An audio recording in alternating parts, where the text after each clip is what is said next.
ನಮಸ್ಕಾರ. Media focus ವೀಕ್ಷಕ ಮಿತ್ರರಿಗೆ ಸ್ವಾಗತ. ನಾನು ಶ್ರೀಪತಿ ಹೆಗಡೆ ಹಕ್ಲಾಡಿ.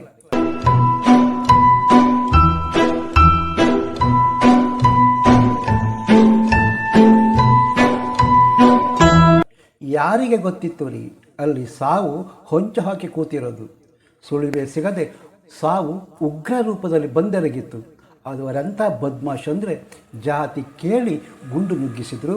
ಸಿಂಧೂರ ಅಳಿಸಿ ಸರಿ ಸುಮಾರು 3 ತಿಂಗಳ ನಂತರ ಬಡ್ಡಿ ಮಕ್ಕಳ ಅಕ್ಷತ ಕನ್ಯರ ಬಳಿಗೆ ಮಹಾದೇವ ಬೆಟಾಲಿಯನ್ ರವಾನಿಸಿದೆ.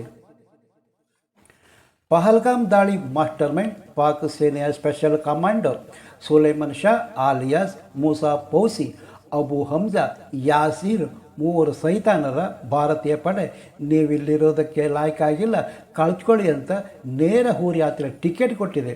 ಹಾಗೆ ಮೂಸಾ ಪೌಸಿ ಮಾಹಿತಿ ನೀಡಿದವರಿಗೆ 20 ಲಕ್ಷ ಬಹುಮಾನ ಘೋಷಣೆ ಮಾಡಲಾಗಿತ್ತು. ಎನ್ಕೌಂಟರಿಗೆ 15 ದಿನದಿಂದ ರಿಕ್ಕಿಂಗ್ ನಡೀತಿತ್ತು.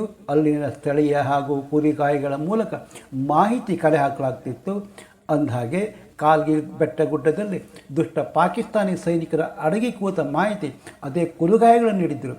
ಆ ಕಾಡು ಉಗ್ರರ ಅಡಗಿಕೊಳ್ಳುವ ದುರ್ಗಮ ಪ್ರದೇಶ. ಅಲ್ಲಿಗೆ ಯಾರು ಬರೋರು ಹೋಗೋರು ಬಗ್ಗೆ ಮಾಹಿತಿ ಸಿಗ್ತಾ ಇತ್ತು. ಇರುವಿಕೆ ಖಚಿತವಾದ ನಂತರ ಆಪರೇಷನ್ ಮಹಾದೇವ ಹೆಸರಿನಲ್ಲಿ ಕಾರ್ಯಾಚರಣೆ ಆರಂಭಿಸಿದ ಪಡೆ 3 ಹೊಡೆದು ಉಳಿಸಿದೆ. ಅದರಲ್ಲಿ ರೈಲ್ವೆ ಸುರಂಗ ಮಾರ್ಗ ಕಾರ್ಮಿಕರ ಹತ್ಯೆ ಮಾಡಿದ ಪಹಲ್ಗಾಮ್ ದಾಳಿ ಮಾಸ್ಟರ್ ಪೀಸು ಮೂಸಾ ಸೇರಿ ಆಸಿಫ್, ಹಮ್ಜಾ, ಯಾಸಿರ್ ಹೆಣವಾಗಿ ಹೋಗಿದ್ದಾರೆ. ಪಾಪದ ಕೊಡ ತುಂಬಿತ್ತು. ಒಂದು ಫೋನ್ ಕರೆ ಪಾಪಿಗಳ ಜಾಡು ಪತ್ತೆ ಮಾಡಿದರೆ ಪಹಲ್ಗಾಮ್ ದಾಳಿ ಸಂಚುಕೋರರು ಬಳಸಿದ ಸ್ಯಾಟಲೈಟ್ ಫೋನ್ ಸಿಗ್ನಲ್ ಅವರ ಅಂತ್ಯಕ್ಕೆ ಮುಹೂರ್ತ ಫಿಕ್ಸ್ ಮಾಡಿತು. ಆಪರೇಷನ್ ಮಹಾದೇವ ಶೋಧ ಕಾರ್ಯಾಚರಣೆ ನಡೆಸಿದ ಭದ್ರತಾ ಪಡೆ ಎನ್ಕೌಂಟರ್ನಲ್ಲಿ 3 ಉಗ್ರರ ಹೊಡೆದು ಕಡವಿದೆ.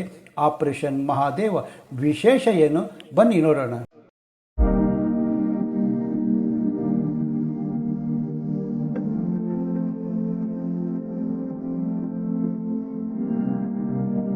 ಗೆಳೆಯರೇ, ಪಹಲ್ಗಾಮ್ ದಾಳಿ ನಡೆದು 3 ತಿಂಗಳು ಕಳೆದು ಹೋಗಿದೆ. ನಾನಾ ಕಡೆಯಿಂದ ಬಂದ ಪ್ರವಾಸಿಗರ ಭೀಕರ ಹತ್ಯೆಯಲ್ಲಿ 26 ಅಮಾಯಕರು ಪ್ರಾಣ ಕಳೆದುಕೊಂಡರೆ ಅದರಲ್ಲಿ 3 ಕರ್ನಾಟಕದವರು. ಸೌದಿ ಪ್ರವಾಸದಲ್ಲಿದ್ದ ಪ್ರಧಾನಿ ಪ್ರವಾಸ ಮೊಟಕುಗೊಳಿಸಿ ದೇಶಕ್ಕೆ ಆಗಮಿಸಿದರೆ ಗೃಹ ಸಚಿವ ಅಮಿತ್ ಶಾ, ರಕ್ಷಣಾ ಸಚಿವ ರಾಜನಾಥ್ ಸಿಂಗ್ ಸ್ಥಳಕ್ಕೆ ಭೇಟಿ ನೀಡಿ ಘಟನೆ ನಂತರದ ಪ್ರಕ್ರಿಯೆ ಗಮನ ಹರಿಸಿದರೆ, ಆದರೆ ಮೋದಿ ದಾಳಿ ನಂತರ ಪ್ರತಿಕಾರಕ್ಕೆ ಸಭೆಗಳ ಮೇಲೆ ಸಭೆ ನಡೆಸಿ ಬಿಹಾರ ಸಾರ್ವಜನಿಕ ಸಭೆಯಲ್ಲಿ ಪಹಲ್ಗಾಮ್ ದಾಳಿ ನಡೆಸಿದ ಯಾರನ್ನೂ ಮಣ್ಣು ಮಾಡದೆ ಬಿಡಲ್ಲ ಅಂದರು. ಸಿಂಧೂ ನದಿ ನೀರಿನ ಒಪ್ಪಂದ ಅಮಾನತು ರಾಜತಾಂತ್ರಿಕ ನಿರ್ಬಂಧ ತೀರ್ಮಾನ ತೆಗೆದುಕೊಂಡ ನಂತರ ಆಪರೇಷನ್ ಸಿಂಧೂರ್ ಮೂಲಕ ಪಾಕಿಸ್ತಾನದ 9 ಉಗ್ರ ನೆಲೆಗಳ ಉಳಿಸಿ ಮಾಡಿದರೆ 100ಕ್ಕೂ ಮಿಕ್ಕಿ ಉಗ್ರರು ಖಲಾಸ್. 11 ಏರ್ ಬೇಸ್ಮೆಂಟ್ಗೆ ಬ್ರಹ್ಮೋಸ್ ನುಗ್ಗಿಸಿತು.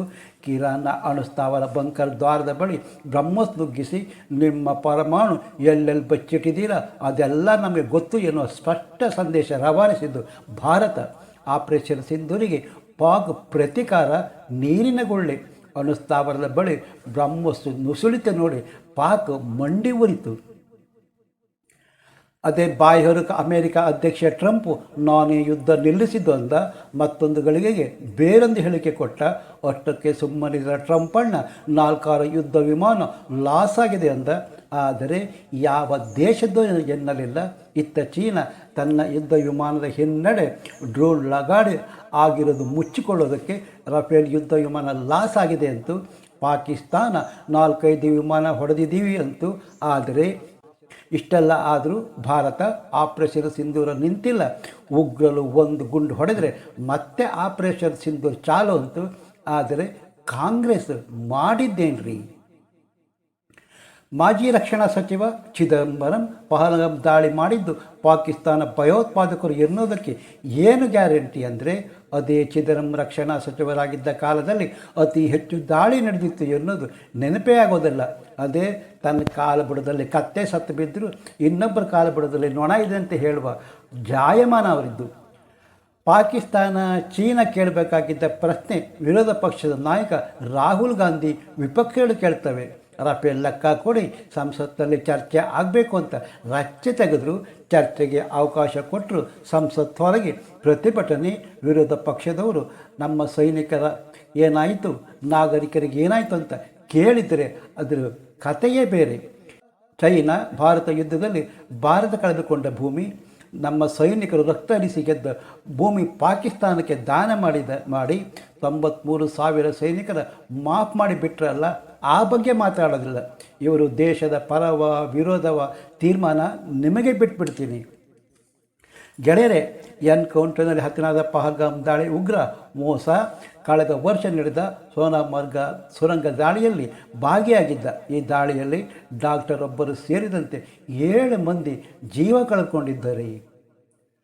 ಹಡಗು ಪ್ರದೇಶದಲ್ಲಿ ಮತ್ತೊಂದು ಉಗ್ರ ಗುಂಪು ಇರುವ ಬಗ್ಗೆ ದೊರೆತ ಗುಪ್ತಚರ ಮಾಹಿತಿ ಆಧಾರದ ಮೇಲೆ ಹೆಚ್ಚುವರಿ ಭದ್ರತಾ ಸಿಬ್ಬಂದಿ ನಿಯೋಜಿಸಲಾಗಿತ್ತು.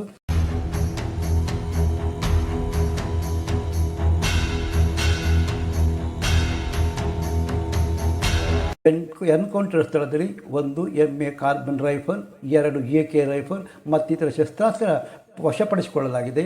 ಉಗ್ರರ ಮೃತದೇಹ ಸ್ಥಳೀಯ ಪೊಲೀಸರಿಗೆ ಹಸ್ತಾಂತರಿಸಲಾಗಿದ್ದು, ಸೋಮವಾರ ಬೆಳಗ್ಗೆ 11:30 ಸುಮಾರಿಗೆ 24 ರಾಷ್ಟ್ರೀಯ ರೈಫಲ್ ಮತ್ತು 4 ಪ್ಯಾರಾ ಯೂನಿಟ್ ಸಿಬ್ಬಂದಿ 3 ಉಗ್ರರ ಗುರುತಿಸಿದ್ದಾರೆ. ಉಗ್ರ ಸಾಯುವವರೆಗೂ ಕಾರ್ಯಾಚರಣೆ ನಡೆಸಲಾಗಿದೆ. ತೀವ್ರವಾದ ಗುಂಡಿನ ಚಕಮಕಿಯಲ್ಲಿ 3 ಭಯೋತ್ಪಾದಕರು ಹೊಸಕಿ ಹಾಕಿದ ಬೆಟಾಲಿಯನ್.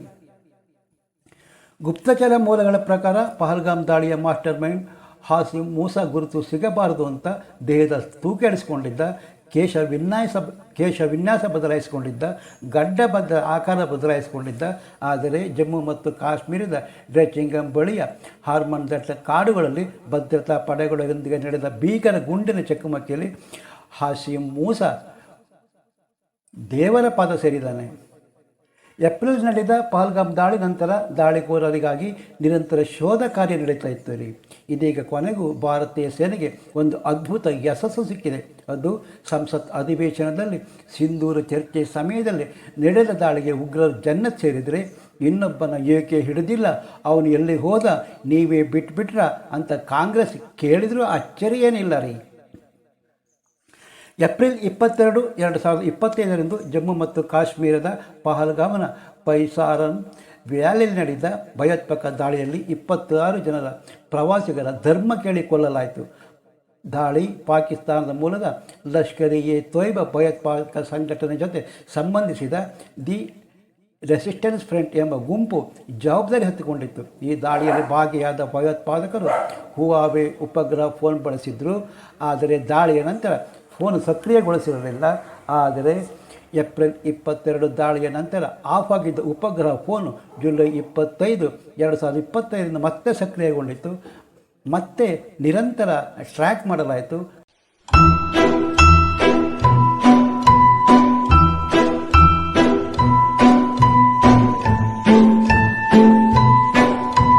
ಕರೆ ಸ್ಥಳೀಯ ಶ್ರೀನಗರದ ದಟ್ಟಿಂಗಾಮ್ ಅರಣ್ಯ ಆಳದಿಂದ ಬಂದಿದ್ದು ಗೊತ್ತಾಯಿತು.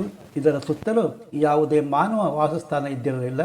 ಗುಪ್ತಚರ ಮಾಹಿತಿ ಆಧಾರದ ಮೇಲೆ ಭಾರತೀಯ ಸೇನೆ, ಜಮ್ಮು ಮತ್ತು ಕಾಶ್ಮೀರ ಪೊಲೀಸರು, ಕೇಂದ್ರೀಯ ಮೀಸಲು ಪೊಲೀಸ್ ಪಡೆ ಜಂಟಿಯಾಗಿ ಕಾರ್ಯಾಚರಣೆ ನಡೆಸಿತು. ಪಹಲ್ಗಾಮ್ ಸಿಂಧೂರು ಅಳಿಸಿದ ಉಗ್ರರು ನೇರ ಜನ್ನತ್ತಿಗೆ.